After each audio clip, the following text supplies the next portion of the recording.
Fala aí de você. Mas só para te dizer, o prazer é todo meu, tá? De ter recebido esse convite, de estar aqui com vocês. Sempre é um prazer estar encontrando vocês, conversando, trocando ideias e tudo mais. Assim. Então, obrigado pelo convite também. Ah, obrigado. A gente precisa colocar você nesse mercado do trabalho de supervisão. O cara altamente qualificado, cara que tem experiência, tá meio jogado aí, esquecendo a análise do comportamento, mas eu acho que você não pode fazer isso, não. Melhorou o Eu dei uma braço? afastada mesmo, é verdade. Esse último ano e meio, mais ou menos, quase 2 anos, é verdade. Melhorou o braço? Olha, ainda não, infelizmente ainda não. Ainda estou em tratamento, ainda tá meio assim no alto, sem saber o que está acontecendo. Talvez eu vou passar por cirurgia, mas enfim, tá caminhando aí essa Tá questão. caminhando, né? Eu espero, tô meio primeiro focando no braço. Depois que eu resolver o braço, aí eu me preocupo com o resto, assim. Entendi. Covid você não teve, não? De quê? Covid. Ah, não, não, graças a Deus eu não tive, ainda não tive, né? Eu já, inclusive, essa sexta-feira eu tomei a segunda dose, então espero que vai saber, né? Diz que tem outras cepas aí, outras variantes, a Delta e mais uma que inclusive foi descoberta até aqui no Brasil, né? Mas eu, graças a Deus, não tive ainda não. E tomei minha segunda dose agora sexta-feira. Eu tomei Janssen, né? Eu tomei dose única, dei sorte, dia 25 de junho. E eu fiz exames esses dias, eu nunca tive, não Uhum. estou, né? Se nunca tive, não Ai, que estou. bom. E, e meu reagente deu 70%. Então, estou com a imunidade bem alta. Que legal. E a Michelle tomou a primeira dose da Pfizer, estou esperando ela tomar a segunda dose para a gente ficar um pouco mais tranquilo aqui em casa Uhum. e ficar mais preocupado só com os meninos, né? Mas, assim, estamos indo bem, estamos indo bem. É. Eu tomei a da Coronavac. Entendi. Eu dei sorte. Chegou uma leva aqui, Johnson, eu falei, opa, dose única, eu corri lá e não precisava agendar no Shopping Passeio das Águas, né? Ah, Corri lá e sim. mandei bala. Eu nem fiquei sabendo dessa, Fiquei sabendo assim no grupo do dessa leva. condomínio, foi dia Uhum. 25 de junho. Tava ali a faixa etária, 45 mais, né? Eu tenho Uhum. 45, faço 46 daqui uns dias, dia 18, Sim. inclusive, tá chegando. Dia E 18? Nossa, tá em cima, quarta-feira. então. Quarta-feira, chegando. Olha só. Aí eu larguei o prato de comida à mesa, peguei, passei a mão no pacote de Saiu biscoito, a correndo. garrafa d'água e corri. Dei Uhum. sorte. Mas Ai, que bom. me conta aí, Rafael, você cursou psicologia na PUC, e aí? Qual foi o caminho que você traçou até chegar em Foi. New York? Nossa, então, quando eu fiz psicologia, não era nem PUC ainda, né? Ainda era Universidade Católica de Goiás, assim. Eu fiz psicologia lá e eu fiz 4 anos, porque naquela época a gente tirava 3 diplomas, né? Tirava a licenciatura, que eu acho que eles até terminaram com isso um tempo atrás, tirava o grau de psicólogo, né? E o bacharelado. Eu tirei a licenciatura e o bacharelado em 4 anos, e aí faltava mais um ano de supervisão, eu ia fazer uma clínica supervisionada, né, para tirar o grau de psicólogo. Só que naquela época, eu já estava com alguns contatos, assim, com o Dr. Greer, o Douglas Greer, em Nova York. Eu tinha visitado ele em 2006, só para conhecer, que eu sempre tive muita vontade de conhecer a Fred Keller, né, a escola Fred Keller. Eu fui lá, eu tinha amigos lá na época, assim. Então eu fui a Nova York, visitei, fui conhecer, conversei um pouco com ele. Mas assim, não estava pensando muito sobre isso, nem nada do tipo.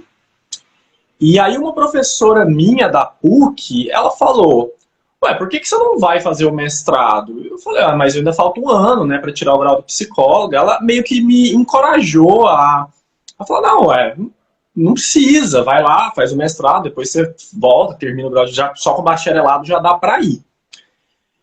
E nesse meio tempo, que eu nem estava esperando isso, mas veio uma oferta de bolsa. Eu acho que na época eu tive essa conversa com o Greer, assim, sobre o programa, falei que me interessava, mas ficou por isso mesmo. Só que depois, poucos meses depois, chegou uma carta que ele dá aula na Universidade de Colômbia, né? chegou uma carta da universidade me oferecendo uma bolsa, que é o valor máximo que eles dão, que é de 50%. Lá não tem bolsa integral. Eles trabalham mais nessa questão de empréstimo estudantil, né, e tudo mais. Mas chegou essa bolsa oferecendo. Aí juntou, né, essas conversas que eu tive com os professores, meio que me incentivando aí, essa bolsa que apareceu, assim, quase que do nada, e o Greer estava interessado enfim, assim, nas pesquisas que eu tinha feito aqui, nos tópicos, nas linhas de pesquisa que a gente tinha interesse em desenvolver. Aí eu decidi, tomei essa decisão, terminei o bacharelado no final de 2006 e no começo de 2007 eu já estava, né, pegando o voo para Nova York. Então foi muito rápido, assim. Eu terminei em 2006. Nessa época o meu inglês já estava bem afiado. Faltava só um pouco de prática falada, né? Eu tinha feito um curso aqui em Goiânia mesmo, no CCBEL, Centro Cultural Brasil e Estados Unidos, eu não lembro quantos anos, foi entre 4 a 5, quando eu era adolescente. Eu lembro que na época eu não gostava, eu não queria aprender inglês, eu não via muito sentido, porque eu era adolescente, pré-adolescente, novinho. Acho que eu comecei com uns 11 anos, mais ou menos, eu não lembro a idade exata, mas foi mais ou menos nessa faixa. Mas a minha mãe insistiu muito, não, faz inglês, tem que fazer.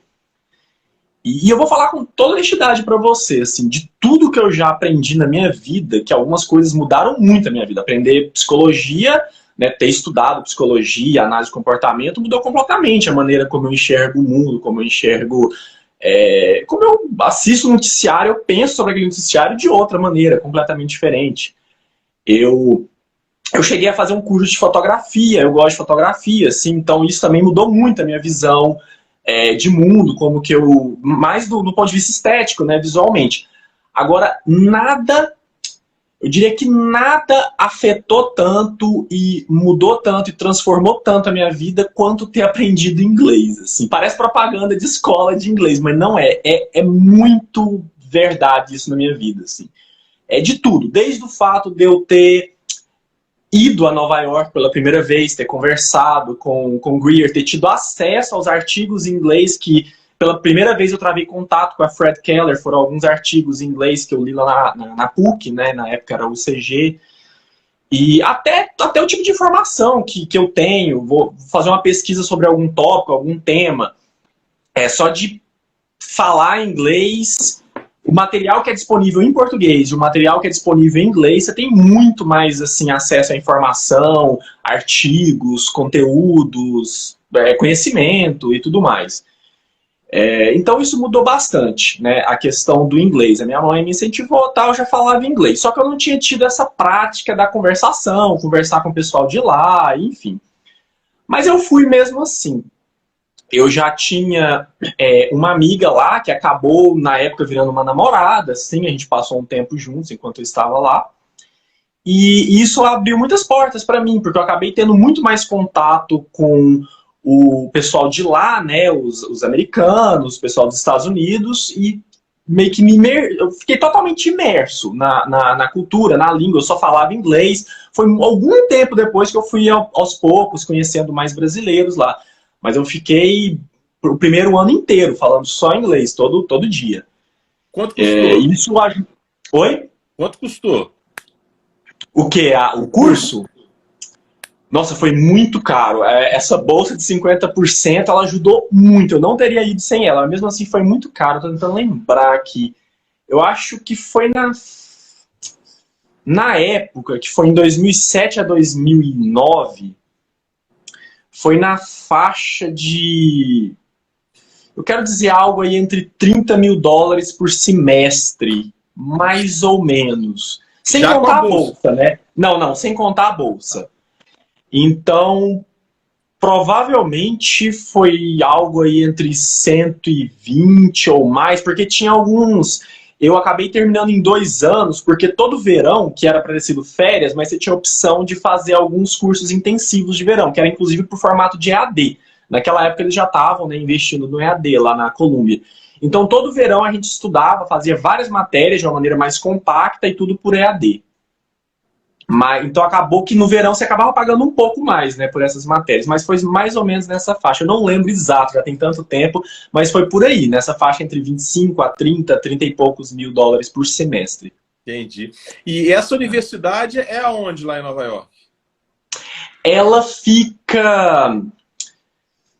Morningside Heights é o nome do bairro. Então você tem o West Side, né, Manhattan, né, na ilha de Manhattan, você tem o West Side e ela fica bem lá para cima, na parte norte de Manhattan, que é acima, ali acima da 115, mais ou menos na 120 a 125, mais ou menos. Você morava que próximo?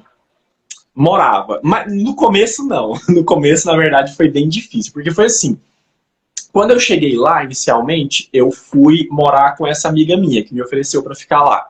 Ela morava muito longe, era no Brooklyn, tô tentando lembrar o nome do bairro, Bay Ridge. Então é perto, mais ou menos perto ali da ponte, bem para baixo no Brooklyn. Era um bairro de italianos e irlandeses.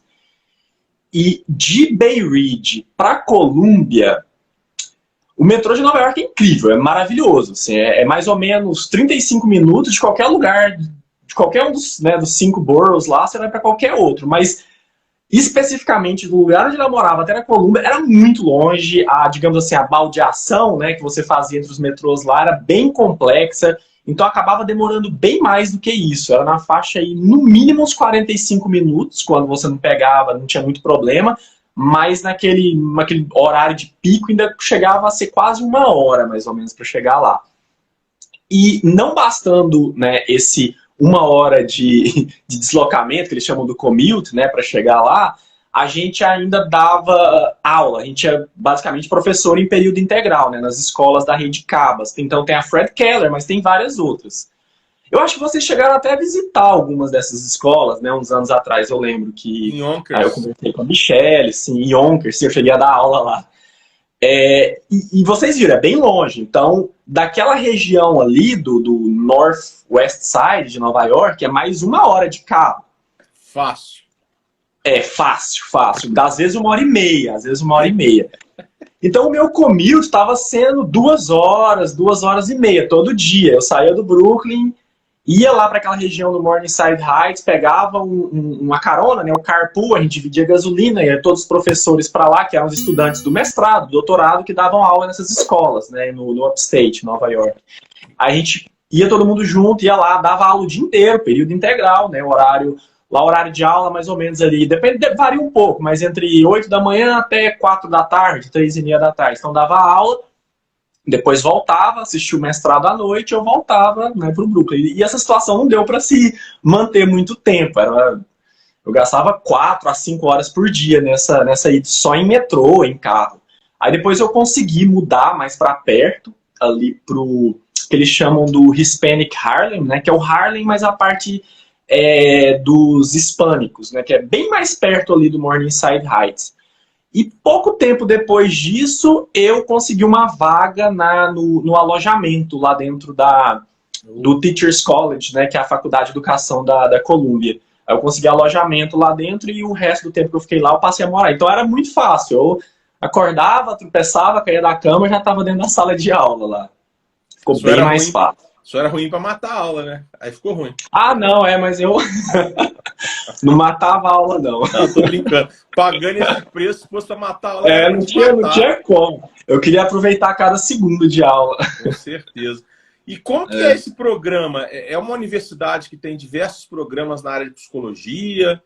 Como que é a análise do comportamento lá dentro dessa universidade? Essa aula que você dava nessas escolas era aula de educação especial? Sim. Na verdade, eu dei aula tanto na educação especial quanto em salas de inclusão. Então, eles meio que... eu acho que era a prática deles de sempre modificar um pouco. Você trabalhava um semestre ou 1 ano em uma escola, depois eles te transferiam para outra. Até para você experimentar uma gama maior, né? Eu cheguei a dar aula desde o pre-K, que seria quase que um berçário mesmo. Assim, crianças muito, muito novinhas, 2 anos, 3 anos, até adolescentes, que seria o ensino médio, nosso 6º ano, 12 anos de idade, 11, por aí. Então eu trabalhei tanto em salas de educação especial, exclusivamente, que era 3 professores para, sei lá, 8 crianças, às vezes 7, 9 no máximo, até salas de inclusão, que eram 2 professores aí, às vezes 3, mais 20 alunos, porque lá não tem muito, assim, as salas geralmente não são tão cheias assim, né? Mesmo nas salas de inclusão ou na sala de educação normal, assim, as salas não costumam ser muito cheias. Entendi. Mas, então foi isso, assim, eu fui cada vez mais conseguindo melhorar essa situação, assim, né, De do autistas. deslocamento e tudo mais. E a bolsa, ainda bem, eles manteram, eles sempre foram renovando essa bolsa, eu consegui ficar com ela do começo até o fim. E tinha autistas na sala? Na sala que você Você diz... ministrava aula. Ah, sim, sim, todas tinham. Sempre tinham. É, eu não sei dizer ao certo, viu? Porque isso era uma parte que ia mais para secretarias de educação e tudo mais, porque os boards, né, que eles chamam. Mas dos diagnósticos, né, porque a gente atendia vários tipos de crianças com vários diagnósticos diferentes. Mas por alguma razão parecia que sempre existia uma proporção maior de crianças ou de adolescentes com diagnóstico de autismo do que outros diagnósticos. Assim, mas tinha todos os tipos de diagnósticos. E tinha todo tipo de programa que você tinha que aplicar em sala. Pareamento, currículo Sim. obrigatório, todo tipo de coisa estava ali. Sim, era um pouco diferente, porque eu acho que aqui no Brasil o pessoal tá mais conhecido como outra linha, né? Então, a gente usava aquela linha CABAS. É um pouco diferente, assim, de maneira geral, é a análise de comportamento, é a ABA, os mesmos princípios, né, da análise de comportamento, behaviorismo e tudo mais. Mas existem algumas diferenças sutis, assim, um foco nas capacidades verbais e tudo mais. Então, a gente usava os mesmos procedimentos, os mesmos programas, mas com esse viés, né, da linha CABAS, que é a linha do Douglas, né, do Douglas Greer. E lá na universidade, é uma universidade grande, com vários programas, a análise do comportamento está dentro da psicologia, como que é? Sim, então, na verdade, apesar quando eu revalidei o meu mestrado aqui no Brasil, eu revalidei ele como mestrado em psicologia. Porque o meu mestrado foi em Applied Behavior Analysis, né? Só que eu fiz o mestrado dentro da faculdade de educação, que é o Teachers College, a faculdade de educação da pós-graduação na Colômbia. Então eu peguei muitas aulas que não eram nem com analistas de comportamento, eram com educadores, com pedagogos. Inclusive, eu era certificado para ser professor no estado de Nova York. Eu poderia, se eu quisesse, dar aula, sei lá, para o ensino médio, para o ensino fundamental, mesmo que não fossem salas de educação especial, eu era certificado para dar aula, né, se eu quisesse. Mas o programa se chamava Applied Behavior Analysis. Ele ficava dentro da faculdade de educação, então era um dos pouquíssimos programas que tinha focado na psicologia lá dentro dessa faculdade específica, né, porque era uma faculdade de educação, mas era Applied Behavior Analysis, mais especificamente a análise de comportamento aplicada à educação.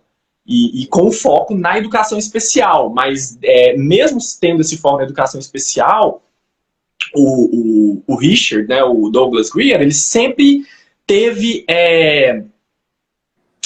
essa discussão de como que é a análise do comportamento aplicada à educação como um todo, salas de inclusão, salas de educação especial, ou uma sala que não tenha nenhum tipo de criança com diagnóstico. Então, o objetivo dele era tentar transpor os princípios da análise de comportamento para uma sala de aula, independente de como for.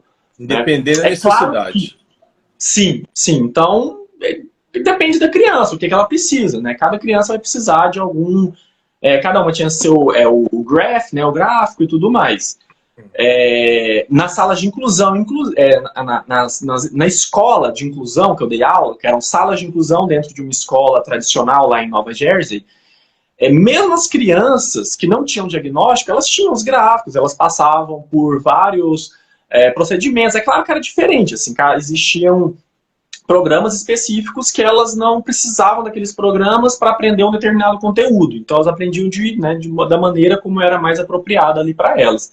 Mas a gente ensinava a todas as crianças nessas salas de inclusão, que era uma escola, só que essa não era nem no estado de Nova York, era no estado de Nova Jersey. Era um pouco mais distante até para chegar lá. Só atravessava o rio. É. Então, nessa faculdade específica, né, no Teachers College, até onde eu me lembro, esse era o único programa de pós-graduação que tem tanto o mestrado quanto o doutorado. Eu fiz o mestrado, mas tinha o doutorado também. Eu acho que esse era o único em análise do comportamento ou psicologia. Tinha até alguns psicólogos que davam aulas, principalmente psicólogos cognitivos, que davam aula em alguns outros programas, mas não era um programa inteiro, né, dedicado à psicologia cognitiva ou análise do comportamento ou o que for. Agora, é lógico, existia a faculdade de psicologia na Colômbia também, né, que aí eram diversos outros programas de psicologia, assim, com um foco muito forte, na época eu lembro, psicologia cognitiva. Entendi. E esse programa de mestrado que você cursou, ele tinha uma pegada mais acadêmica ou mais profissional? Profissional. Assim, não existia um abandono, né, da pesquisa, inclusive cada escola, uma vez por semestre, porque, por exemplo, eu não cheguei a tirar o BCBA, porque era o certificado CABAS, né, como eu trabalhava nas escolas da CABAS, a gente não trabalhava com BCBA, a gente trabalhava com certificados CABAS. Então eu tirei o Teacher 1, depois o Teacher 2, depois o Master Teacher. E cada uma dessas etapas, que é como se fosse a versão BCBA, né, da CABAS. E cada um desses certificados, para você passar de um para o outro, para você conseguir ser certificado, você tinha que fazer uma pesquisa, tinha que coletar dados, você tinha que divulgar os resultados, eram analisados. Então tinha todo um aparato assim, de pesquisa acadêmico que estava ali, digamos assim, dando suporte para aquilo. Mas era completamente, né, eu diria que é um mestrado muito profissionalizante, tanto que todos os estudantes do mestrado, eles tinham que ser professores nas escolas. Não era aquela coisa de ir para aula, depois voltar para casa. Você tinha que dar aula nas escolas deles, você não tinha opção, mesmo se você não quisesse, você tinha que dar aula. Mas você dava aula, recebia como um salário de professor registrado em Nova York, então assim, era perfeito, né? Ajudava a pagar, né? Oi? Ajudava a pagar. Com certeza, ajudava muito a pagar, a viver, né? Que é um custo de vida muito caro lá em Nova York. E os estudantes do doutorado, a mesma coisa, com a diferença que eles ainda tinham que ser mentores, eram eles que basicamente supervisionavam as pesquisas dos estudantes de mestrado. Então eu tinha uma estudante de doutorado que ela tinha sido... Enfim, ela foi escolhida, né, para ser minha mentora e ela que me ajudava com as minhas pesquisas e dava apoio. Quando precisava, ia até o Greer, né, que era o meu supervisor, o meu orientador do curso. Mas tinha uma pessoa ali, que era estudante de doutorado, que estava sempre ali comigo. Mas como eu estava falando, assim, apesar de toda essa pesquisa, artigo, mas eu diria que foi uma experiência muito diferente, assim, esse mestrado. É um mestrado muito mais focado digamos assim, na experiência profissional, em formar um professor. Você sai do mestrado, você já está pronto para começar a dar aula, assim. Então,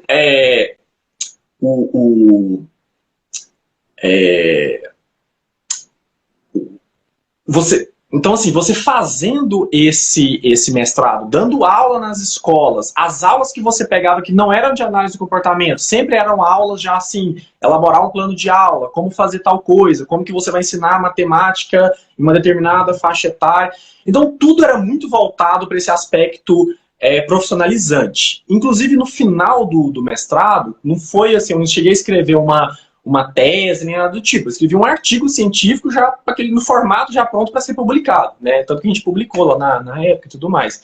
Ao invés de escrever, sei lá, 100 páginas, eu escrevi um artigo de 25 páginas. Era uma coisa bem mais enxuta.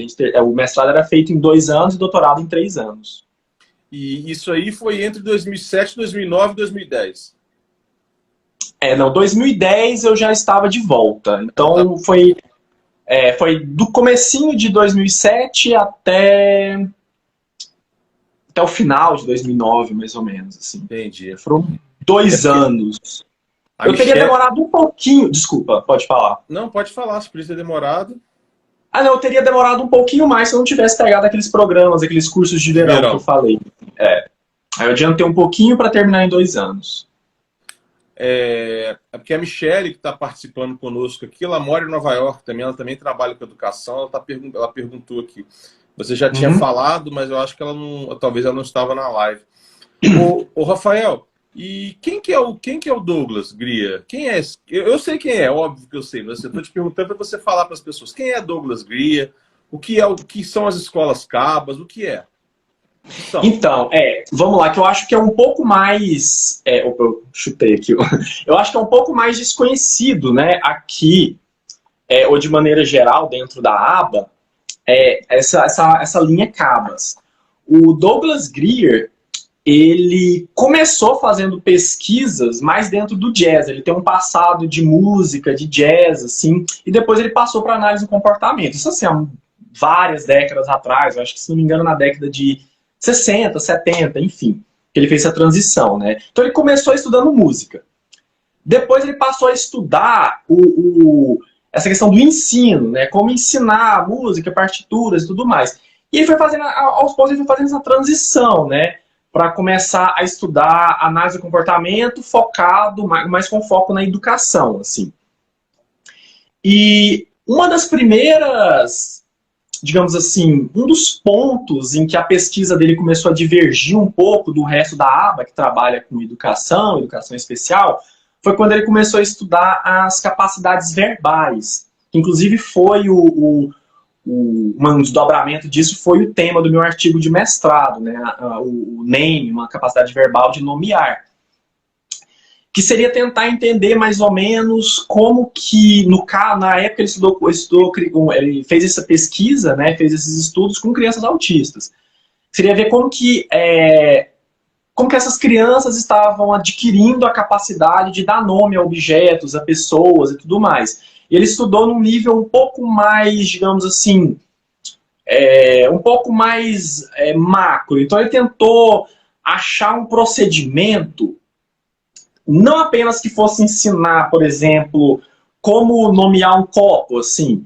Não só como que eu vou ensinar a criança a dar nome para o copo e depois do próximo programa eu vou ensinar um próximo nome, mas como que eu vou ensinar, como que eu vou rodar alguns programas com essas crianças de tal maneira que ela vai generalizar isso e daqui para frente ela vai passar a conseguir nomear tudo, né? Ela vai conseguir. Então, envolve muito transferência de função de estímulo, envolve um pouco de teoria dos quadros relacionais, né, que é uma teoria também que não é assim, amplamente difundida, eu diria, dentro da aba. Algumas pessoas trabalham com isso, outras não. E isso foi um ponto de divergência, né, ele focar um pouco mais nessas capacidades verbais. Eu citei o nomear, que é digamos assim, a mais clássica que ele estudou, mas tem diversas outras, inclusive tem os livros, eu acho que deve ter até alguns deles aqui na estante atrás, o Verbal Behavior, tem outros livros, vários outros livros, assim. Eu posso até depois passar uma lista para você, assim, depois, com alguns desses livros que discutem essas capacidades verbais. E aí, com o passar do tempo, que ele foi desenvolvendo essas pesquisas, o corpo, né, de conhecimento, de pesquisa, foi ampliando, foi só acumulando artigos. Ele já dava aula na época, né, na Columbia University, no Teachers College. Vou só pegar um pouco de água aqui. Uhum. Ele já dava aula lá na época. E aí ele fundou. Ele começou com uma sala de aula, começou com a Fred Keller School, que ele era conhecido do Fred Keller, eram amigos, então ele fez essa homenagem, né? Fundou hoje em dia eu acho que, pelo menos há alguns anos atrás, tinham 2 Fred Kellers, eu não sei se ainda tem mais uma ou como é que tá, mas depois abriram mais uma, depois eles começaram a firmar parcerias com diversas escolas no estado de Nova York para abrir salas lá dentro. Então a Cabas, ela começou como a Fred Keller School, uma sala de aula, foi se expandindo e virou uma rede de escolas. Começou no estado de Nova York, então você tinha escolas da rede Bolses, do Upstate New York, que tinham várias salas Cabas lá dentro. Você tinha as Fred Kellers, você tinha algumas escolas em Nova Jersey, e por aí vai. Tinham várias escolas com salas de aula, ou às vezes a escola inteira era baseada no modelo Cabas, né? Então o Cabas é um modelo de ensino. Esse modelo de ensino virou uma rede de escolas e de salas de aula e foi se expandindo. Depois de Nova York, alguns professores que se formavam com Greer, na Colômbia, eles, sei lá, eles iam para Chicago, por exemplo, que eu acho que foi uma das primeiras cidades que começou a ter escolas cabas. Eles iam para lá e aí conversavam com Greer e acabavam abrindo uma sala de aula lá, uma escola lá. Depois abriu alguns lugares na Europa, na Itália, na Inglaterra. Inclusive eu cheguei a passar um tempo dando aula em algumas escolas cabas na Inglaterra. Então tinha em vários lugares, alguns lugares da Europa, alguns estados nos Estados Unidos. Mas mesmo assim, apesar de ter vários lugares, essa rede de escolas, mas ainda não é, né, não chega nem perto de ser tão difundido quanto é o modelo mais tradicional, BCBA, né, esses modelos mais conhecidos, assim. Porque o Greer, ele tem digamos assim, esse crivo dele, né, que para abrir uma sala de aula, uma escola cabas, a pessoa, então, ela tem que passar por um treinamento, ela tem que ter passado por por exemplo, esses módulos que eu falei do Cabas, Teacher 1, Teacher 2, Master Teacher. Então, ela tem que ter passado por tudo isso.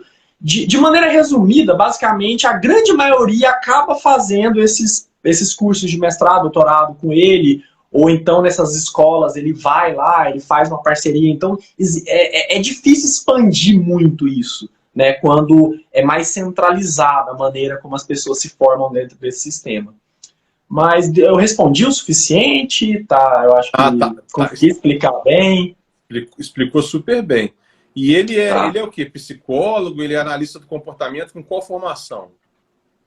Ele é analista do comportamento. Ele é formado, como eu disse, ele vem de um background de música, de jazz, mas ele é formado em psicologia, analista do comportamento. Entendi. Ele é behaviorista, radical. Entendi. E essas escolas, então, ele criou um modelo de certificação também, digamos, de qualidade, de acreditação, digamos. Sim. É um modelo alternativo ao BCBA, né? O BCBA é o mais difundido nos Estados Unidos e no mundo todo, né? Mas é como se fosse um modelo alternativo ao BCBA, mas que o BCBA você não tem apenas um lugar que você pode usar ele, né? Muitas instituições diferentes, para diversos trabalhos diferentes, pedem o BCBA.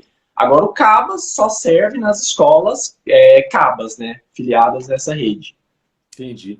Agora, sim, como você falou, o inglês, a comunicação, assim, eu sempre fui e continuo sendo um cara muito comunicativo. A comunicação é um divisor de águas na vida das pessoas, né? Meu pai fala que quem não se comunica se trumbica. E é mais ou menos assim. Eu sou um cara tão comunicativo, Rafael, que eu posso chegar, igual, por exemplo, em 2018, quando nós estivemos nos Estados Unidos, blá, blá, blá, vendo várias coisas, blá, blá, blá, a Michelle ia fazer cursos, visitas, treinamentos, papapá, e eu com 2 meninos passeando para todo lado, de carro, de trem, de tudo, e 2 meninos, um menino na época tinha 5 anos, tinha acabado de completar 5 anos, que era o Benício, não, 4 anos, perdão, 2018, 3 anos atrás, 4 anos, e o Dioguinho tem 9, 6. E o Dioguinho é autista. E assim, a gente fez tudo que você pode imaginar. Todos os tipos de passeio, todos os tipos de visitas, lugares. E eu não buscava facilidade, não. Por exemplo, em Columbus, um pouco antes da gente ir no zoológico de Columbus, lá em Ohio, que não está tão longe de Nova York, 1.000 quilômetros mais ou menos. Ao invés de eu ir num McDonald's, numa coisa, eu fui num restaurante árabe com eles, entendeu? Assim, então, eu sou um cara assim que... E ainda consegui uma mesa melhor. Então, assim, a Michelle ficava doida comigo. Mas como?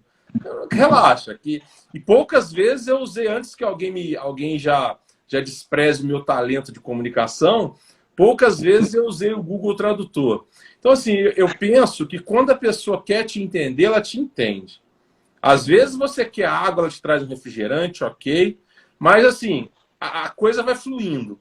Quando ela não quer, esquece. Mesmo falando o mesmo idioma, mesmo falando a mesma língua. Mesmo a Michelle sendo altamente fluente, você também, vocês já devem ter passado por experiências com pessoas nativas que fingiam que não estavam te entendendo ou não faziam força nenhuma para te entender por conta de uma ou duas palavras que soam diferentes. Ah, eu já passei por isso até no português.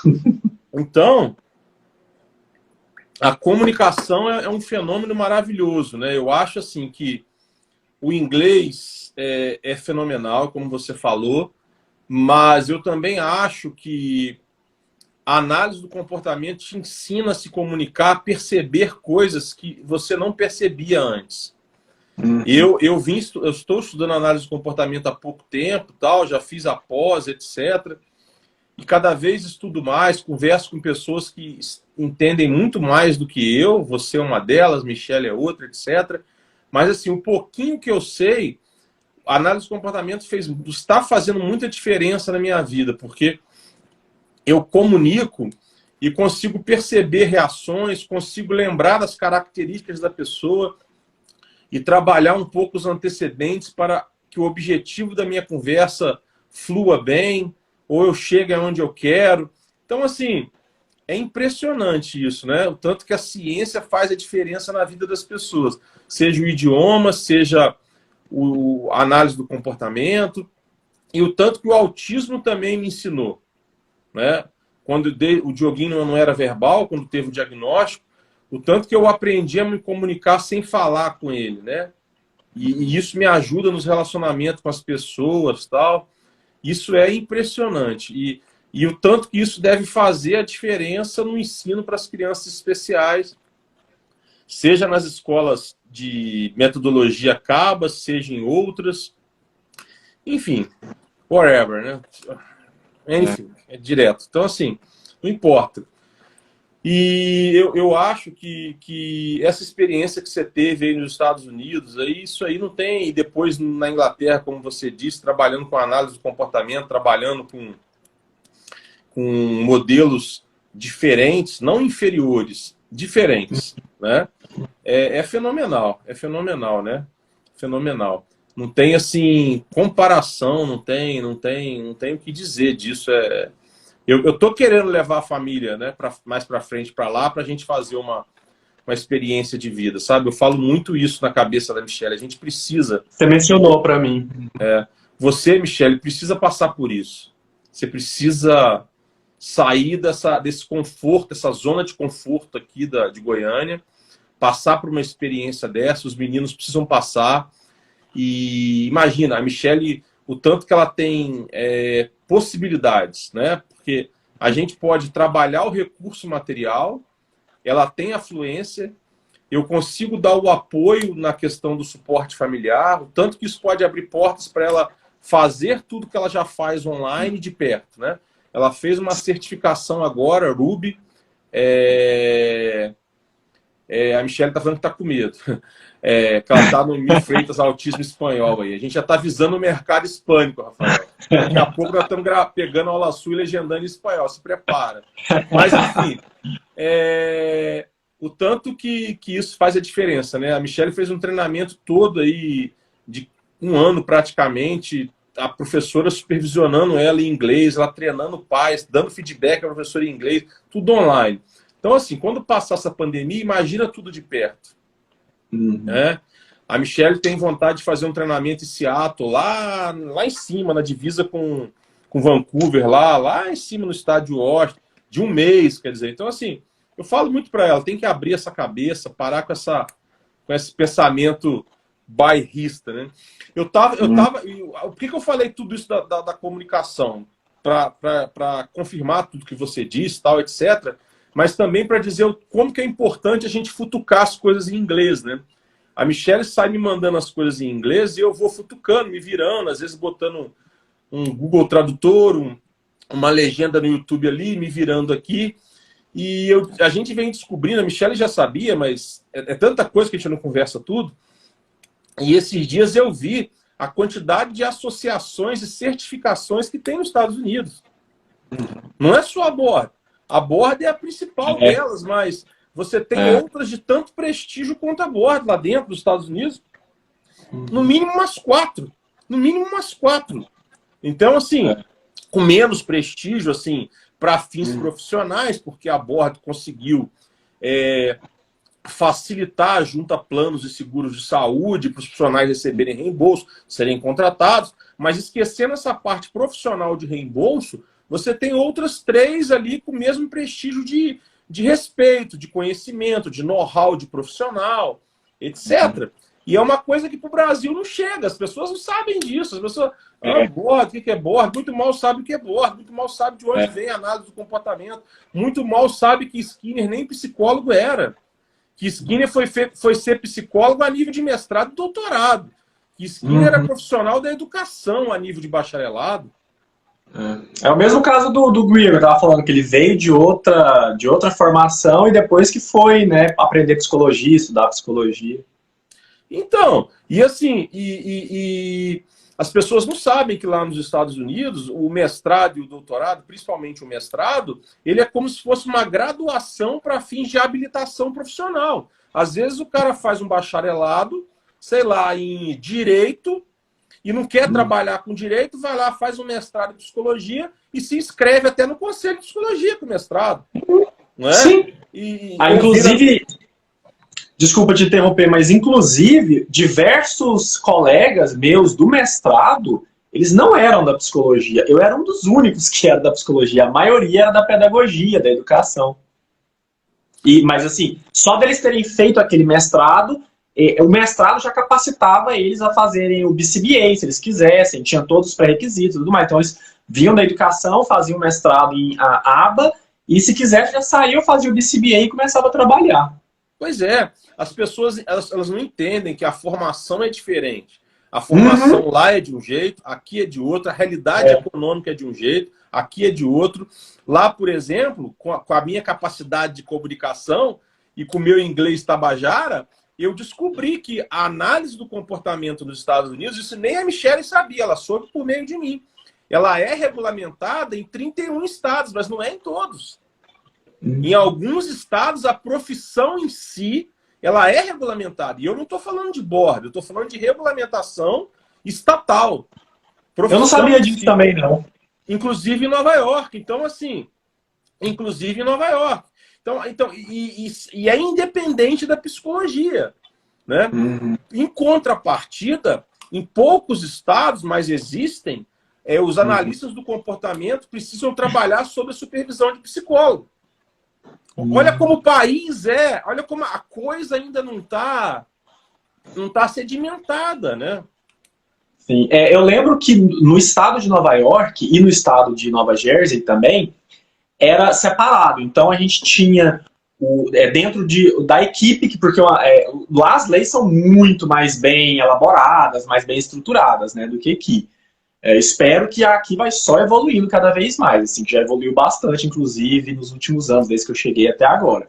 Mas lá, você tem, pelo menos nos estados que eu trabalhei, você tinha uma lei muito bem estruturada de quais são os profissionais que têm que atender uma criança, né? Se ela não tem dinheiro, o dinheiro vem do estado, o estado vai pagar a educação daquela criança. Inclusive, eu lembro que na época, era uma coisa muito interessante, você me perguntou quanto que eu paguei, né? Na Columbia, Ivy League e tudo mais. O estado de Nova York, a quantia, né, de dinheiro que ele gastava com cada criança que tinha um diagnóstico, precisava receber um tipo de educação especial, inclusiva, ela era consideravelmente maior do que quanto que o estudante da Columbia pagava por ano. Eu acho que dava aí, na época, muito tempo atrás, porque tem mais de uma década isso, o Estado gastava aí na faixa de 90 mil, 100 mil, 110 mil dólares por ano com cada criança, assim, mesmo se ela não tinha nenhum tipo de condição de pagar aquilo. Né? Eu espero que algum dia a gente consiga chegar nesse ponto aqui também. Tomara, né, cara? Tomara. Mas eu lembro que, então assim, era obrigatório ter um analista do comportamento, né, em toda a equipe, mas tinha um psicólogo também, que ele fazia outras coisas ali, que não eram relacionadas à análise do comportamento. Então tinha um psicólogo escolar, tinha um analista do comportamento e, enfim, diversos outros profissionais ali. É que o psicólogo, assim, uma das linhas principais da psicologia, a análise do comportamento não é uma delas, seja no Brasil ou nos Estados Unidos, via de regra, a base principal é o cognitivo comportamental, Sim. né? Que é o ser, né? É analisar comportamento, mas a partir do ser, né? Não a partir do ambiente, falando de forma bem singela, né? Eu não sei como é que tá hoje em dia aqui no Brasil isso no ambiente acadêmico, dentro das faculdades de psicologia. Na época que eu fiz psicologia, que eu voltei, que eu revalidei meu mestrado, a psicologia cognitiva não tinha tanta força aqui no Brasil. Então tinha muita psicanálise, muita análise do comportamento. Mas quando você chega nos Estados Unidos, Canadá, Europa, é basicamente psicologia cognitiva. É isso, assim. A maior parte dos cursos de psicologia dentro da academia, dentro das universidades, é psicologia cognitiva. Existe um nicho de aba, um nicho de psicanálise, mas é bem pequeno, assim. Então, pelo menos nessa época, hoje em dia eu não sei como é que tá a psicologia cognitiva aqui, né, no Brasil, mas existia um abismo muito grande, assim. Quantas cadeiras de MBA você teve lá na UCG? Você lembra? Cadeiras de análise de comportamento. Como assim cadeiras? Quantas disciplinas? Desculpa, sim. Desculpa. Nossa, muitas. Nossa, uma boa. Porque assim, existe uma tradição muito forte de análise do comportamento, né, aqui no estado de Goiás e no Distrito Federal. Inclusive o Fred Keller, ele esteve envolvido com a abertura do curso de psicologia na UNB. E da UNB isso meio que filtrou para a UCG na época. Então existe uma tradição muito forte de análise do comportamento aqui, desde a época que eu fiz. Eu não saberia dizer quantas, porque eram muitas mesmo. Eu diria que, a grosso, no mínimo 1/3 do meu curso foi análise do comportamento. Provavelmente mais um pouco, para ser honesto. Provavelmente mais um pouco de 1/3. 1/3 foi alguma coisa ali entre psicanálise ou desdobramentos da psicanálise, psicologia da personalidade, talvez um pouco de testes e tudo mais, testagem psicológica.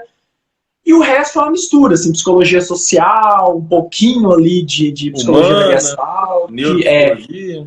Sim, um pouco de psiquiatria também, que você tinha que ver, né? Farmaco. Agora... Oi? Farmaco. Sim, farmaco, assim, a gente pegou algumas matérias. Agora, eu não vi quase nada de psicologia cognitiva. Eu vi porque eu estudei, eu fui atrás, peguei livros, li, assim. Eu queria entender para decidir. Eu acabei decidindo que não, porque eu gostava era análise de comportamento, era com isso que eu queria trabalhar. Mas na faculdade mesmo eu não vi quase nada. E as poucas coisas que eu vi eram, tipo, mais voltadas, assim, psicologia cognitivo-comportamental, né? Tinha um elo, assim, era a interface entre a comportamental e o cognitivismo. Mas quando eu cheguei lá, fui dar uma olhadinha, pesquisar psicologia na coluna, só de curiosidade mesmo, assim, quando eu já estava fazendo mestrado, a psicologia cognitiva meio que dominava a discussão, assim, tanto pesquisas, publicações e tudo mais. Não é dizer que a psicologia cognitiva lá nos Estados Unidos, ou enfim, nesses outros lugares, né, ela suplantou a análise do comportamento, ela tomou o lugar. Não é bem isso. É quase como se a análise do comportamento ela veio, ela foi aceita e ela foi basicamente como que eu diria isso? Ela foi integrada à cultura americana mesmo. As pessoas no dia a dia que nunca fizeram psicologia, nunca estudaram psicologia, você vai conversar com ela num bar. Vai lá num bar, tomar uma cerveja, conversar. Elas conversam sobre temas que são na análise do comportamento. Aquilo foi integrado à vida deles, ao estilo de vida deles, como que você educa, como que você, né? Então, assim, a análise do comportamento ela meio que foi integrada à cultura americana, mas na academia ela meio que ficou um nicho, porque as pessoas queriam estudar fenômenos que elas achavam, né, ali que a análise do comportamento não estava atendendo muito bem, como estudar aquilo. Então, meio que desdobrou para psicologia cognitiva. Entendi. Vou comentar essas duas coisas que você falou aí. Em relação à faculdade, você até me surpreendeu, porque eu andei fazendo pesquisas nas grades, né, das instituições, e aquilo que eu tenho encontrado nas grades... De lá ou daqui? Do Brasil. As grades? Do Brasil. Do Brasil. Do Brasil, sim. Do Brasil. Do Brasil, de diversos estados. Uhum. E o que eu vejo nas grades não chega a 1/3 de disciplina, não. Te confesso que a PUC eu não olhei. Tá? Uhum. Te confesso que a PUC eu não olhei, mas eu olhei diversas. E assim, eu acho que, pelo visto, você não sabe ainda, mas semana passada eu iniciei o curso de psicologia. Não, não sabia. Eu iniciei. Aonde você está fazendo? Estou fazendo na Unicampus. Na Unicampus. Porque para mim é mais fácil a logística, o IAC é do lado, é ali perto Uhum. do condomínio. Então, assim, para mim, qualquer 15 minutos a mais na ida e 15 minutos a mais na volta, tudo bem que eu estou assistindo um EAD agora. Mas, assim, eu Uhum. estou pensando lá na frente. Faz toda a diferença na minha logística com o menino, com a Michelle, o IAC lá do lado. Eu entendo. Então, assim, especificamente na Unicampus, tem uma ou duas disciplinas só, num total de 50 aproximadamente. Nossa. Aproximadamente. Na Unicampus, a base principal é psicanálise e um pouco de neuropsicologia, um pouco de humano, um pouco de cognitivo, Gestalt. Eu acho que lá é bem misturadão, bem divididão, né? Misturadão não no sentido pejorativo, no sentido mais genérico da formação. Agora, a Sim. PUC, assim, agora eu não olhei, te confesso que eu não olhei, mas eu olhei a UNB. A UNB eu só vi três disciplinas na grade da UNB, eu só vi 3 de análise de comportamento. Me surpreende muito. Pois é, eu não tô discordando de você não, tá? Não é isso não, tá? Não, mas pode ter mudado. Isso, como eu disse, como eu tô falando, é de uma década atrás, ou de 8 anos atrás. A gente tá trocando ideia, assim, sabe? Porque, mas assim, eu acho que deveria ter mais. Eu acho que deveria ter mais. Eu acho que deveria ser como foi na sua época, particularmente. Eu, Diogo, acho, né? Mas assim, o que eu conheço não está sendo. E eu já entrei logo no 4º período, Rafael. Já puxei logo 9 matérias. Quero cursar logo em 3 anos. Que agora eu teria que fazer 5, né? Eu quero cursar logo em 3, acabar logo em 3, que eu estava falando para a Michelle. Foi só a primeira semana de aula e eu já estou meio que perdendo a paciência com algumas coisas. Sabe? Se eu tivesse presencial, acho que já tinha jogado um pela janela. Eu entendo. Mas, se eu quis encarar, agora eu tenho que me virar, né? Não, eu entendo. Não, me surpreende muito que você falou da UNB, porque eu sei que realmente não são... Por exemplo, a UFG, eu sei que não. A UFG não tem nenhum tipo de foco em análise de comportamento. Muito pelo contrário, ela é mais focado, até onde eu sei, mais uma vez, né, o meu conhecimento nisso está um pouco defasado, já tem tempo que eu não tenho contato assim, com essas universidades, mas ele tinha um foco, a UFG tinha um foco muito maior em psicologia social. Até um pouco de escola de Frankfurt e tudo mais. Hoje em dia eu não sei como é que tá. Mas a UNB sempre, naquela época, ela tinha uma tradição muito forte em análise de comportamento. Inclusive, eu lembro que teve uma época que vários professores da PUC, eles saíram da PUC e foram dar aula na UNB. Mas deve ter mudado mesmo. Talvez até tá tendo um pouco mais de psicologia cognitiva agora, hoje em dia, no Brasil. Não sei dizer. Pode ser. Agora, essa parte que você falou dos Estados Unidos, aí você falou isso, rapaz. Você falou uma coisa que é muito interessante, né? O Sal já tinha falado isso nas aulas aqui, que é o nosso professor que mora em Nova York, um dos nossos professores, que a análise do comportamento está tão entranhada na cultura americana que está até no exército americano, né? Tem treinamento, análise do comportamento, etc. Análise do comportamento para todo lado. E assim, eu publicidade. Acho... Como? Publicidade, marketing, tudo, eles conversam a linguagem da análise de comportamento. Eles vão falar, os mesmos termos que você usa em pesquisa em análise de comportamento. E o tanto que tem administradores de empresa enveredando para essa área, sendo analistas do comportamento, até aqui no Brasil, né? Trabalhando com OBM, com publicidade, propaganda, consumidor, né? Sim. Pois é. Mas aí,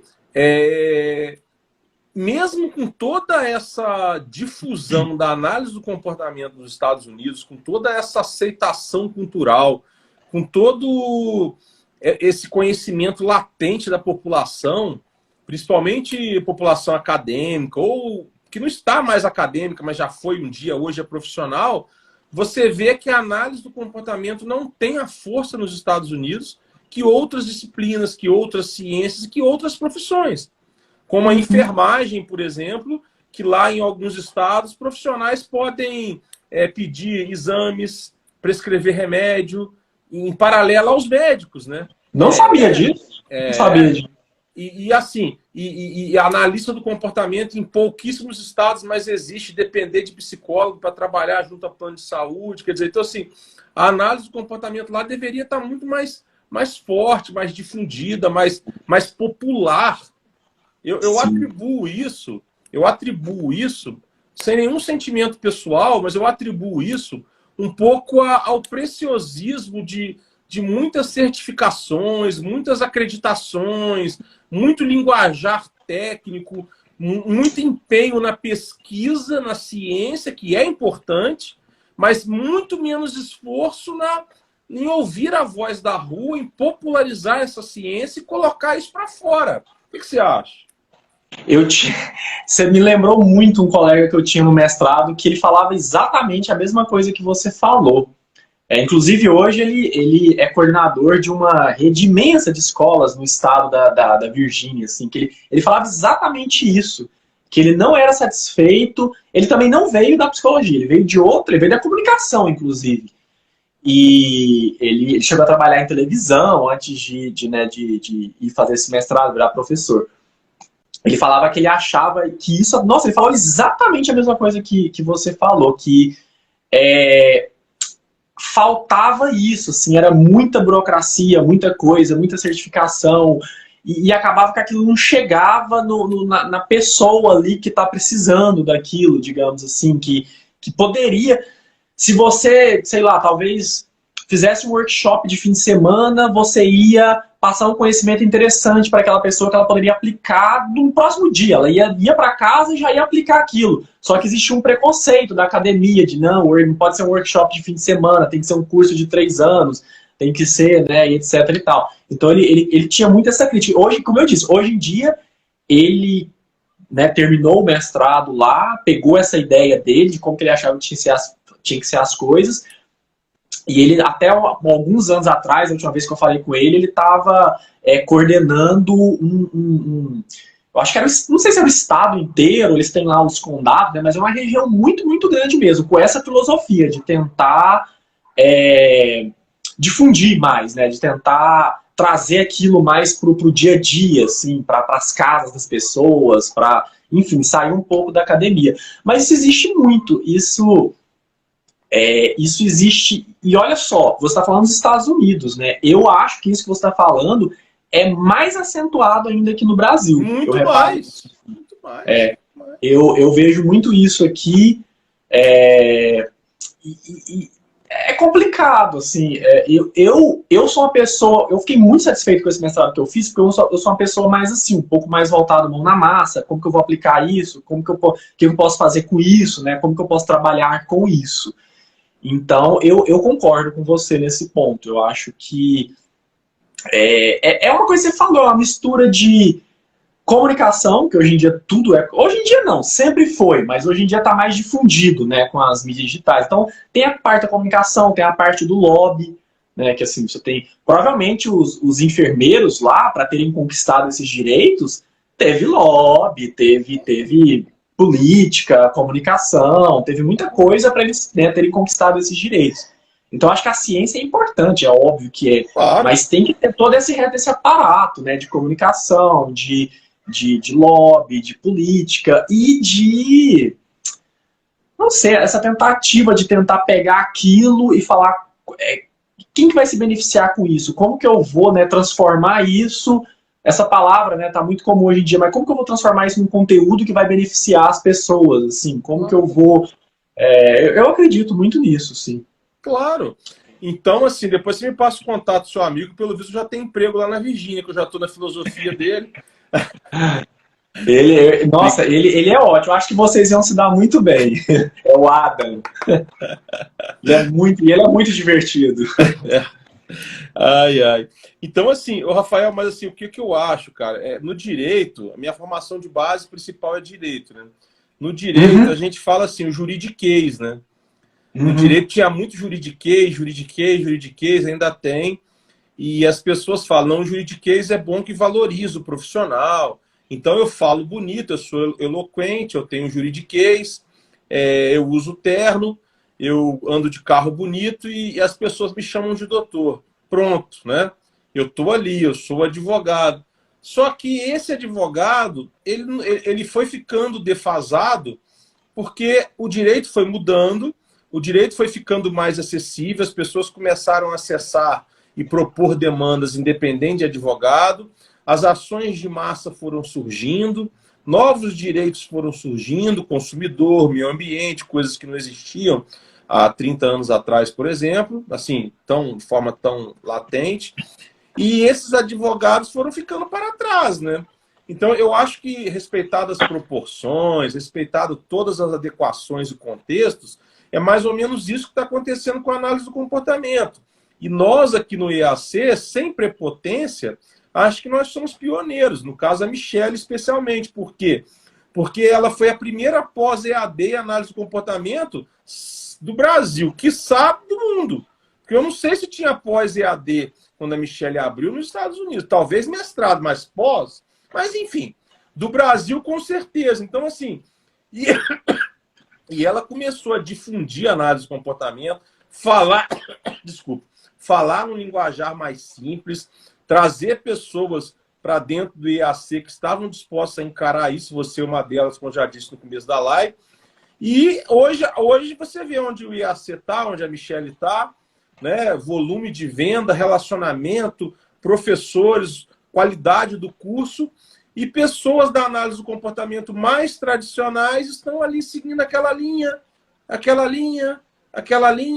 de faz uma pesquisa ali com alguém, faz uma pesquisa ali, faz uma pesquisa colar, publica um artigo, vai para aquele congresso, para a ABAI, não sei o quê, mas e a ciência, isso é importante? É. Mas e a ciência comunicando com quem precisa? Eu acho... Não, eu concordo completamente, assim. Eu acho que tem duas coisas aí, né? O primeiro aí você falou, da pesquisa, né?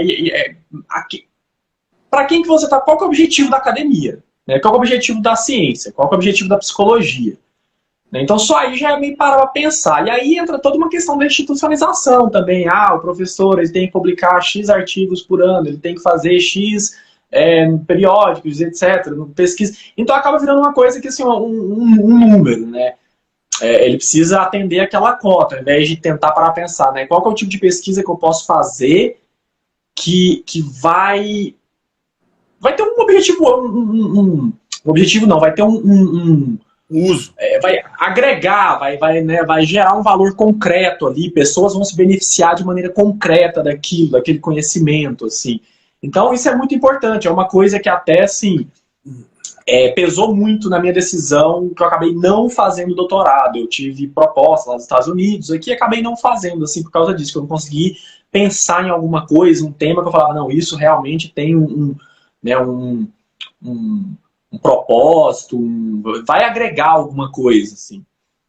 E eu vejo muito isso, assim, replicação de pesquisas que já foram feitas, tudo mais, que é importante, mas assim, chega uma hora que você tem que, né, seguir em frente, assim.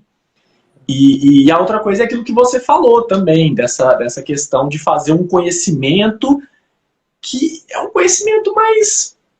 Esse é o mundo hoje em dia, cada vez mais o mundo está se tornando assim. E eu já pensava nisso, sei lá, 10 anos atrás, 15 anos atrás, e hoje isso está muito mais nítido ainda, assim.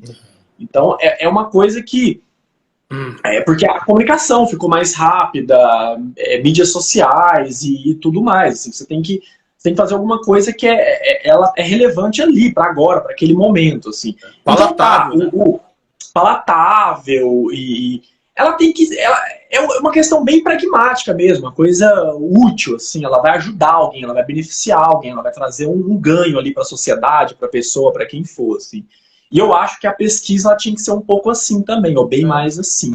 Agora é lógico, tem pesquisas assim que o ganho daquilo pode não parecer tão óbvio, mas é uma coisa que você vai entender o fenômeno. Então, assim, é óbvio, eu entendo que isso existe. Lógico. Agora, você falou do juridiquês. A psicologia, as ciências humanas, de maneira geral, tem muito isso, assim, né? O ABEIS, digamos assim, né? Aquela terminologia bem carregada, aí você vai sentar ali para conversar sobre aquilo, um monte de termo e tudo mais. Então, eu acho assim, no âmbito de você publicar um artigo científico, de publicar um artigo científico, então tá, eu sou um analista de comportamento, eu vou fazer uma pesquisa em aba, eu vou publicar um artigo que vai ser lido por outros analistas de comportamento que eu estou tentando ensinar alguma coisa ali para eles, estou tentando mostrar alguma coisa ali para eles, né? Ou estou tentando também receber o feedback deles, o que eles acham sobre aquilo. Tudo bem, é importante, eu tenho que usar os termos até para ter uma comunicação clara, né? Eles têm que entender do que eu estou falando, não pode ter ambiguidade, muito senso comum. Agora, se eu sou um analista de comportamento que eu tô tentando atingir pais, eu estou tentando atingir educadores, e aí eu chego lá e começo a falar de estímulos encadeados e disso e daquilo, termos que eles nunca ouviram falar, tem uma falha de comunicação aí, tem um erro aí, não é assim que a comunicação tem que acontecer. Né? Então, se eu estou tentando falar para a sociedade, eu estou tentando... como eu disse, assim, que a análise de comportamento é muito difundida lá. Estou tentando explicar para eles, assim, sobre punições, né, como que é melhor, como que você aprende, como que você evita vícios, e por aí vai. Então tem que ter uma comunicação assim que as pessoas vão entender aquilo, vai ser claro, tem que ter um... Não dá para ficar no juridiquês, até isso, né, gera uma certa distância entre o cidadão ali, o advogado, ou os pais e o analista do comportamento, e por aí vai. Então acho que tem que ter um espaço para as duas coisas, assim, a pessoa tem que ter o dom da comunicação mesmo, de saber com quem que ela está conversando, né? Como que ela tem que ser a fala dela, como que ela tem que moldar ali o que ela está dizendo. Parece, Rafael, parece, assim... Eu não sei se é porque eu sou um cara tão desprovido de vaidades nesse sentido, mas parece. E olha que eu cursei mestrado, cursei doutorado, tem 2 livros publicados, blá, blá, blá. Eu não sou um cara que nunca esteve dentro de uma academia, não é isso. Só que parece que algumas pessoas que entram na academia e se tornam mestres, doutores, que têm muitas certificações, seja na área da análise do comportamento e em outras áreas, parece que eles sentem necessidade de se mostrarem doutores em qualquer contexto, inclusive em contexto que não pede. Porque uma coisa é o contexto acadêmico da publicação, da pesquisa, de uma defesa, de uma dissertação, de uma tese, de um congresso técnico. Ok, agora um congresso popular não pede. Né? A comunicação na clínica ou na escola não pede. Um congresso para estudantes pede menos. Um vídeo que você grava na internet depende para quem. Então, assim, me parece que essas pessoas elas têm dificuldade de entender isso e não querem aceitar isso. Tipo assim, se você não passar por tudo que eu passei de estudo e chegar no meu nível, eu não quero me comunicar com você. E aí, é complicado. Que aí você cai naquela pergunta, né? Para estar fazendo ciência para quem, né? Aí a ciência perde sentido. Aí perde sentido. Mais ou menos como o livro que Skinner escreveu, a Teoria do Comportamento Verbal, e um outro analista do comportamento, esqueci o nome dele agora, que eu sou péssimo para nome, acho que é Jeff, não sei o quê, enfim, foi lá e reescreveu de uma maneira mais clara para ficar mais prática. Então, assim... me parece que as pessoas não entendem isso. Eu entendi isso quando eu entrei no mundo do direito, eu achava o máximo, né? Ser doutor, blá, blá, blá. Aí, aproximadamente ali deixa eu lembrar o ano, tá? Peraí. Em 2004, se eu não estou enganado, eu estava dando aulas, ministrando aulas de direito para a turma de engenharia. Numa faculdade que existe hoje ainda no estado do Rio, que se chama Faculdade Redentor, acho que agora é Uniredentor, algo assim.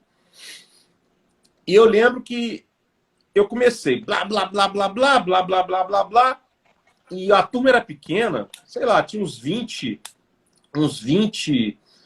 alunos e 1 ou 2 meninas só, uma menina, turma de engenharia, né?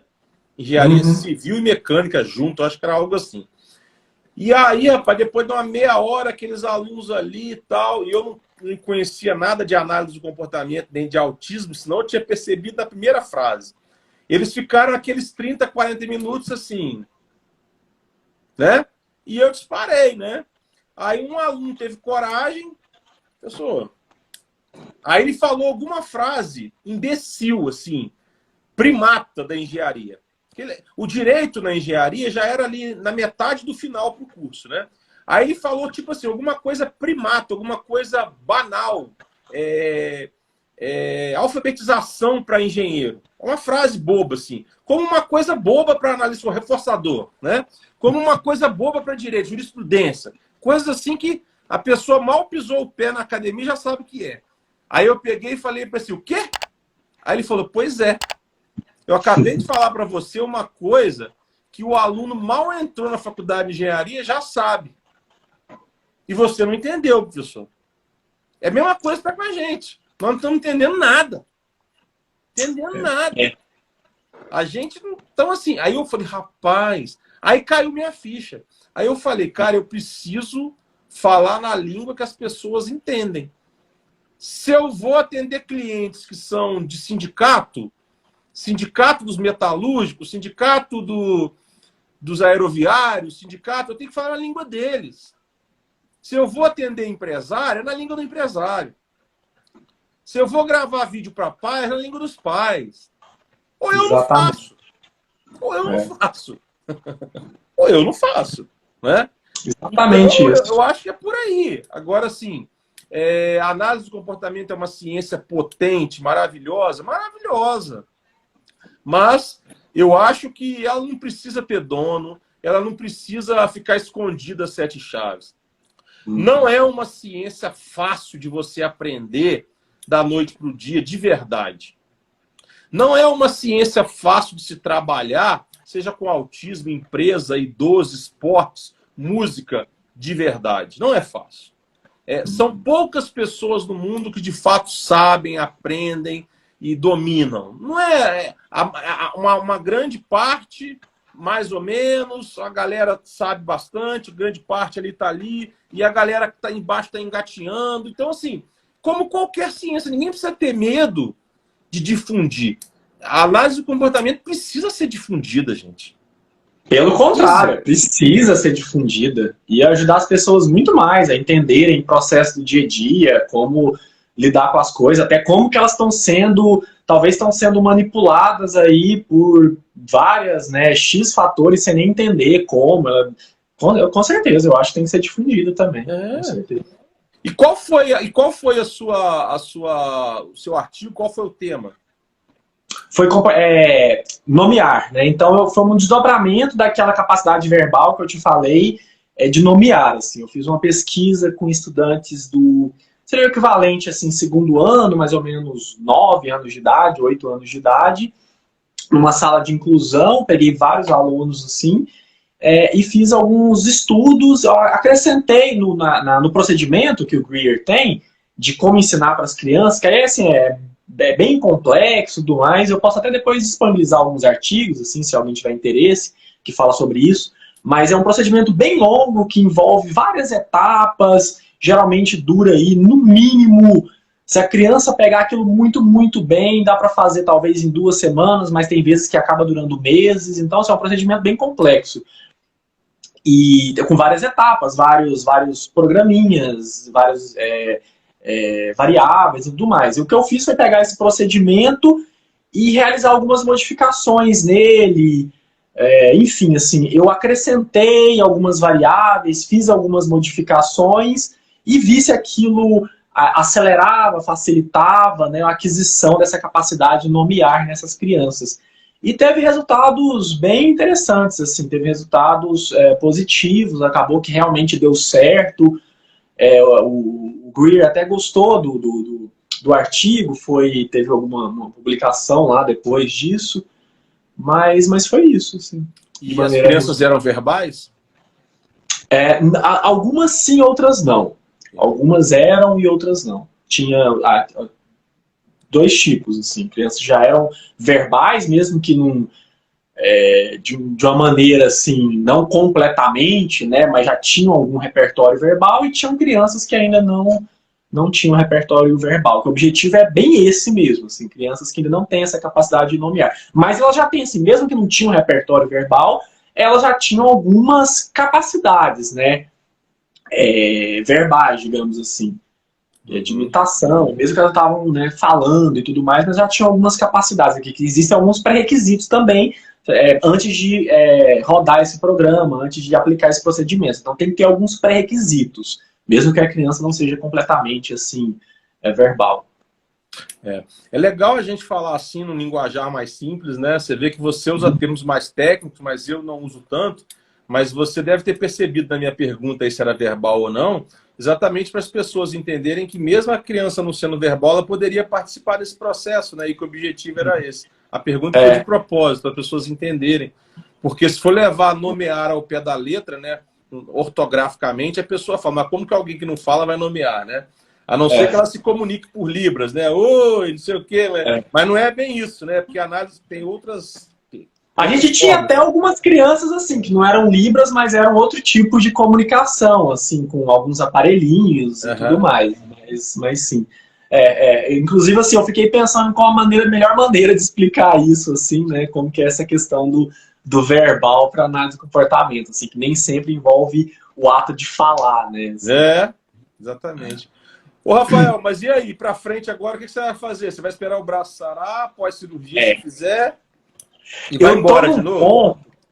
Eu tô num ponto com esse braço que parece aquela coisa, assim,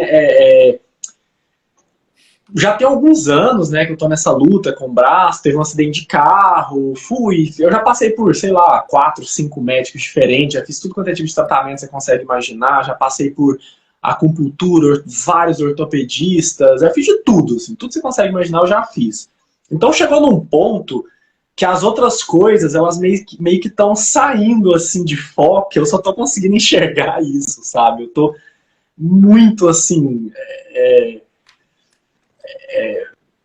Enfim, assim, eu tô muito focado em querer resolver essa situação do braço, até porque várias outras coisas eu não consigo fazer, assim, às vezes eu vou, sei lá, ficar um tempo digitando um texto na frente do computador, passa algumas horas, começa a doer, eu tenho que parar. Então, até para mim decidir o que eu vou fazer daqui para frente, primeiro eu queria, né, tentar resolver essa situação, ver, não, tem como resolver, não tem, você vai ter que modificar vários hábitos da sua vida, enfim, eu quero entender melhor isso. E, inclusive, eu devo retornar ao médico em menos de 2 semanas, eu cheguei a gente ficou combinado de conversar sobre a possibilidade de uma cirurgia, assim, que é meio que uma última possibilidade. Mas primeiro eu quero tentar resolver essa questão do braço. O resto tá meio que entre parênteses, né, por enquanto, assim. Como eu falei, assim, eu passei o último 1, 2 anos um pouco afastado, assim, da aba. Eu tive algumas ofertas, assim, de voltar, inclusive uma oferta no exterior, mas eu tô tentando esperar para resolver a situação do braço primeiro. Espero que até, sei lá, fim do ano, começo do ano que vem, eu tenha conseguido resolver isso, assim, já tá desde final de 2018, começo de 2019, que eu já tô com essa situação do braço. No começo eu meio que não tava dando tanta atenção, ia no médico e tal, mas eu achava que era uma coisa corriqueira, assim. Mas depois de 2 anos, né, já tá começando a desgastar, assim, essa situação. Então eu quero resolver isso primeiro para decidir depois. Entendi. Mas enquanto isso, as pessoas, você vai ativar esse Instagram seu ou prefere que as pessoas te chamem pelo e-mail?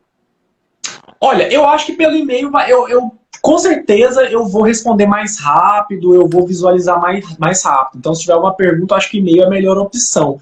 Até porque eu ando usando muito pouco, assim, as redes sociais, com exceção do YouTube, que eu uso muito, assim.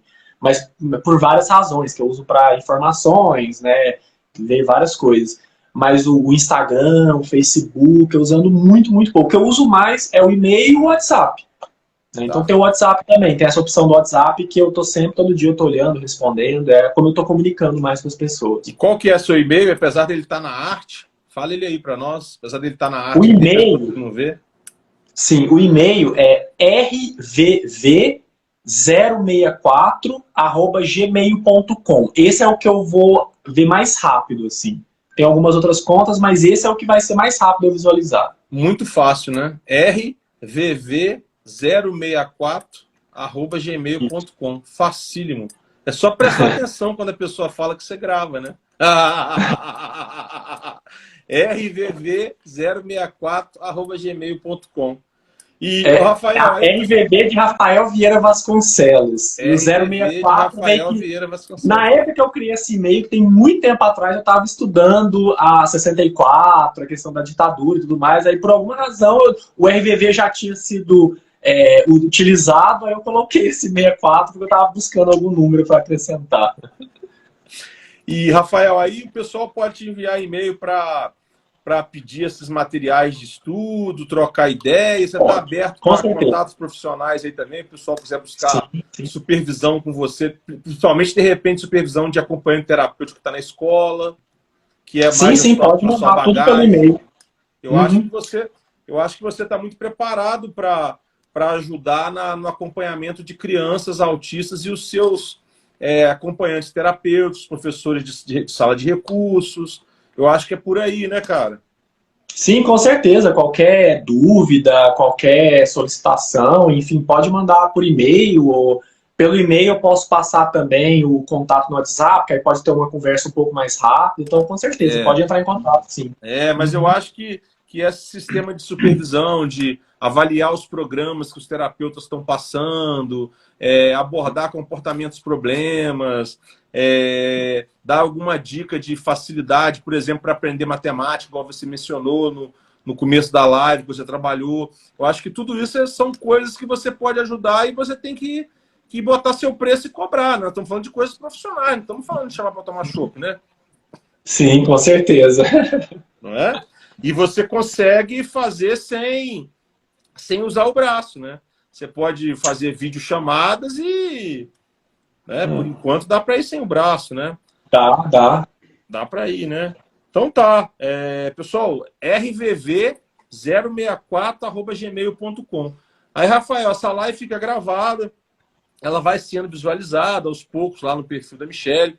Depois a gente disponibiliza no Face, depois disponibiliza no YouTube. Depois nós usamos trechos também, vai sendo usado pedacinhos e tal. Mas, enfim, isso aí eu tenho certeza que você não tem problema quanto a isso. Só estou te dando um toque novamente. Qualquer coisa você me fala. Que aí você vai ver isso aí sendo difundido e tal. E agora que a gente está ciente, quando a gente tiver alguma procura, a gente sempre indica aqui muito a Ana Raquel para supervisão, né? Ela gosta. A Ana Raquel tem muita experiência com autismo. A gente indica muito o Sal para supervisão de treinamentos, quem quer fazer BCBA e outras coisas mais. E a gente vai começar a indicar você também para essa questão de supervisão de aluno de escola, tal, essas questões, problemas aí, tá? Certinho. Beleza? Tranquilo. Então tá. Te agradeço demais, cara, mais uma vez, tá? As palavras que eu disse lá no começo, já repito para você, não foram com nenhuma intenção que não sejam verdadeiras, né? Eu sei. Isso aí. A gente aqui, eu e Michelle, a gente não alisa, a gente não faz política. A gente, errando ou acertando, a gente assume as nossas broncas e tem nosso jeito de ser, que não é pegar recurso de governo, não é fazer amizade por fazer, a gente não coloca professor para dentro do IAC só porque ele tem o título X ou o título Y. Ele tem que se identificar com a gente também, a gente com ele. A gente tem que ter afinidade, tem que ter a mesma maneira de pensar também, né? Porque senão foge daquilo que a Michelle criou, foge daquilo que nós somos enquanto pessoas. E é muito ruim você estar num ambiente, numa empresa, conversando com pessoas habitualmente ou que envolvam dinheiro, que não tem a mesma filosofia que a sua. Não é questão de a sua filosofia ser a certa ou ser errada. É questão de não ser igual à sua, né? Porque uma identidade, né? Você se comunica com todo mundo, tal, mas assim, na hora de dar as mãos e caminhar, a filosofia tem que ser parecida, né? Concordo. Mas então, cara, se cuida aí que a coisa você me chama. Te agradeço mais uma vez, um abraço à sua família aí, tá? Muito obrigado, eu que agradeço o convite.